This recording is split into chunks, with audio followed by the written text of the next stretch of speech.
આજરોજ બનાસકાંઠા જિલ્લા સંયુક્ત કર્મચારી મોરચા દ્વારા ખૂબ સુંદર નમો કે નામ રક્તદાન કેમ્પેનનું આયોજન કરવામાં આવ્યું છે. સમગ્ર જિલ્લામાં 7 જેટલા સ્થળોએ સવારે 8 વાગ્યાથી આ કેમ્પ યોજાવાનો છે, જેમાં જિલ્લા વહીવટીતંત્રના તમામ કર્મચારીઓ, તમામ શિક્ષક મિત્રો, સાથોસાથ ખાનગી અને ગ્રાન્ટીન એડ શાળાના શિક્ષકો, પોલીસ વિભાગ, મડાણા જે SRPF છે તેમાંથી પણ કર્મચારીઓ ખૂબ મોટા પ્રમાણમાં જોડાયા છે.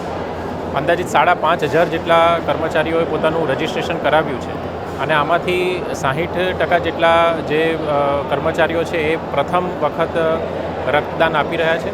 આ ઉપરાંત જિલ્લા સંયુક્ત કર્મચારી મોરચા દ્વારા રક્તદાન કરાવનાર તમામ કર્મચારીને કૃતજ્ઞતાના ભાગરૂપે એક નાનકડી ભેટ પણ આપવામાં આવી છે અને આજ રોજ નમો કે નામ રક્તદાન અભિયાન અંતર્ગત રક્તદાન કરનારા તમામ જે કર્મચારીઓ છે એમને હું ખૂબ જ અભિનંદન પાઠવું છું તથા શુભેચ્છા આપું છું.